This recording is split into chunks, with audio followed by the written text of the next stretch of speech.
ఎదుర్కొని ఒకటొకటి పరిష్కరించుకుంటూ ముందు వచ్చిన తరుణంలో గత ప్రభుత్వము అధ్యక్ష ముఖ్యంగా ఈ వర్షపు నీళ్ళు అధ్యక్ష చిన్న వర్షం కురిస్తే పెద్ద ఎత్తున ఈ లోతట్టు ప్రాంతాలమంతా జలమయం అయిపోయి చాలా ఇబ్బందికరమైన పరిస్థితులు అధ్యక్ష 2020లో 2020లో మీకు తెలుసు హైదరాబాద్ నగరం అంతా కూడా అతలకుతలం అయిపోయి చాలా ప్రాంతాలన్నీ కూడా జలమయం అయిపోయి చాలా తీవ్రమైన ఆస్తి నష్టం ప్రాణ నష్టం జరిగిన సంగతి మనందరం కూడా చూసాం అధ్యక్ష ఆ రోజు కేంద్రం నుంచి రూపాయి సాయం దొరకలేదు అధ్యక్ష అయినా ప్రభుత్వం వెనుకడ వేయకుండా మరి అప్పటిదప్పుడు మరి పురపాలక శాఖ మంత్రి కేటీఆర్ గారు ఒక నాయకత్వంలో కేసీఆర్ గారు సహకారం తీసుకొని స్ట్రాటజిక్ నాలా డెవలప్మెంట్ ప్రోగ్రామ్ అనే కార్యక్రమం తీసుకొని పెద్ద ఎత్తున నాలాల అభివృద్ధి గురించి అధ్యక్ష దగ్గర ఆ రోజు సుమారు చాలా పెద్ద ఎత్తున తీసుకొని ఒక 747 కోట్లతోని స్ట్రాంగ్ వాటర్ డ్రైనేజ్కి ప్రాజెక్ట్ ఫేజ్ 1 కింద కార్యక్రమం స్టార్ట్ చేశారు అధ్యక్ష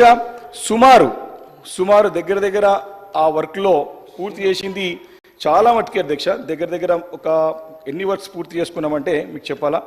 చాలా చోట్ల వర్క్స్ పూర్తి చేసుకున్నాం అధ్యక్ష ఆ రోజు అన్ని జోన్లలో అధ్యక్ష కానీ ఆ ఫస్ట్ ఫేజ్ కింద స్టార్ట్ చేసినటువంటి స్ట్రాటజిక్ నాలా డెవలప్మెంట్ ప్రోగ్రామ్స్ అవుతున్నాయి అధ్యక్ష మరి దాంట్లో మొదటి ఫేజ్ కింద కొన్ని పనులు మిగిలిపోయినాయి అధ్యక్ష మరి కొత్త ప్రభుత్వం వచ్చిన తర్వాత ఆ పనులన్నీ కూడా ముందుకు నడవకుండా ఇబ్బందికరమైన పరిస్థితి ఉంది అధ్యక్ష ఈ విషయమై మేము కూడా శివారు ప్రాంతాలకు చెందిన ఎమ్మెల్యేల అందరం కూడా వెళ్ళి మా ఇన్ఛార్జ్ మంత్రిగా ఉన్నటువంటి రంగారెడ్డి జిల్లా ఇన్ఛార్జ్ మంత్రి శ్రీధర్ బాబు గారికి వెళ్ళి ప్రత్యక్షం కూడా చెప్పిన విషయాన్ని కూడా నేను గుర్తు చేస్తున్నాను అధ్యక్ష సందర్భంగా అధ్యక్ష దగ్గర ఇంకా 361 కోట్ల ఎస్ఎన్డిపి పనులు మరి నత్త నడుస్తుంది చెప్పడానికి ఎలాంటి సందేహం లేదు అధ్యక్ష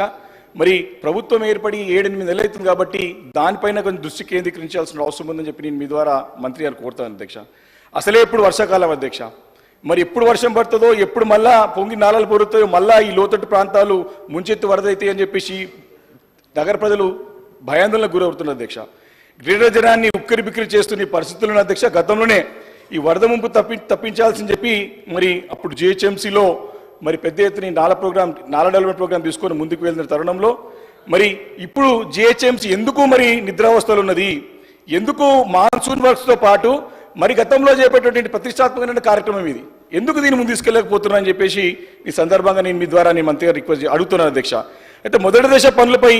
నిర్లక్ష్యం ఎందుకంటే దాదాపు 75% పై పనులు పూర్తి చేసుకున్నాం అధ్యక్ష చాలా కాలనీలు బస్తీలను ఈ వరద ముంపు నుంచి శాశ్వతంగా పరిష్కారం చూపించగలిగినాం అధ్యక్ష గతంలో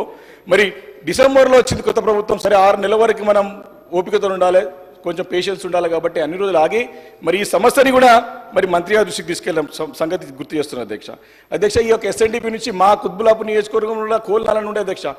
పలు కాలనీలు బస్తీలని మునిపోతుండే కానీ నాలా పనులు పూర్తి చేసుకున్న తర్వాత అవన్నీ కూడా ముంపు నుంచి బయటపడ్డాయి అధ్యక్ష కానీ నా రిక్వెస్ట్ ఏముందంటే అధ్యక్ష మరి అప్పుడు దగ్గర జిహెచ్ఎంసీ పరిధిలో అవతల ఈ రెండు కలిపి సుమారు 985 కోట్లతోని చేపట్టినటువంటి ఈ పనులు మొదటి విడతలో దాదాపు 592 కోట్ల రూపాయలు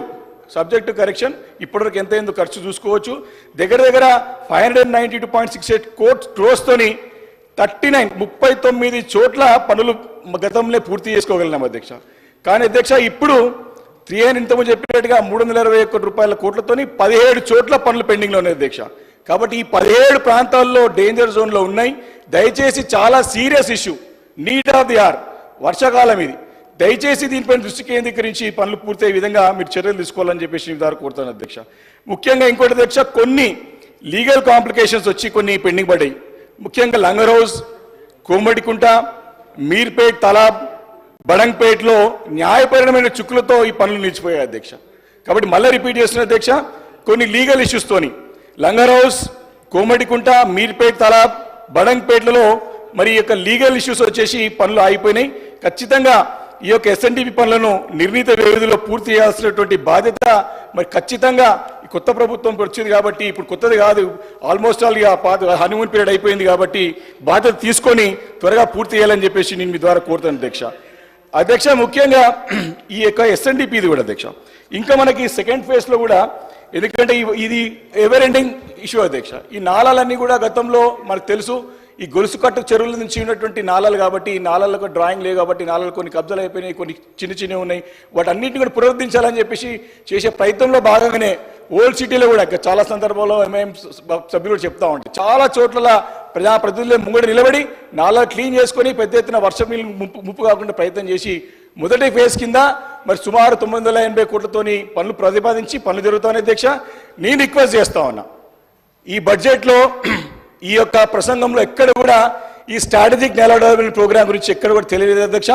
సెకండ్ ఫేజ్ ప్రపోజల్స్ కూడా ఆల్రెడీ గతంలోనే జిహెచ్ఎంసీ ప్రపోజల్ రెడీ చేసి పెట్టింది అధ్యక్ష. వాటికి 2141 కోట్ల రూపాయలు అవసరం ఉంది అధ్యక్ష. మరి అన్ని జోన్లలో ఎల్బీ నగర్, చార్మినార్, ఖైరతాబాద్, షేర్లింగంపల్లి, కుకట్పల్లి, సికింద్రాబాద్ అన్ని జోన్లలో కలుపుకొని మరి 2141 కోట్ల రూపాయలతో ప్రతిపాదన సిద్ధంగా ఉన్నాయి. ప్రభుత్వము దీన్ని ఎక్కడ కూడా దీంట్లో మెన్షన్ చేయలేదు. దిస్ ఈజ్ వెరీ ప్రెస్టీజియస్ కాదు అధ్యక్ష, ఇది అవసరం, నీడ్. లేకపోతే వరద ముంపుకి మళ్ళీ అన్ని కూడా ఇళ్లలో వచ్చి చాలా మటుకి నష్టం జరిగే ప్రమాదం ఉందని చెప్పేసి ఈ సందర్భంగా మనం చేస్తాను అధ్యక్ష. రెండోది, ఇదే జిహెచ్ఎంసీ పరిధిలో జిహెచ్ఎంసీ ద్వారా గతంలో ఎట్లయితే స్ట్రాటజిక్ డెవలప్మెంట్ ప్రోగ్రామ్ తీసుకొని లోతట్టు ప్రాంతాలను జలమయం కాకుండా మనం కాపాడుకోగలిగినామో, ట్రాఫిక్ సమస్య గురించి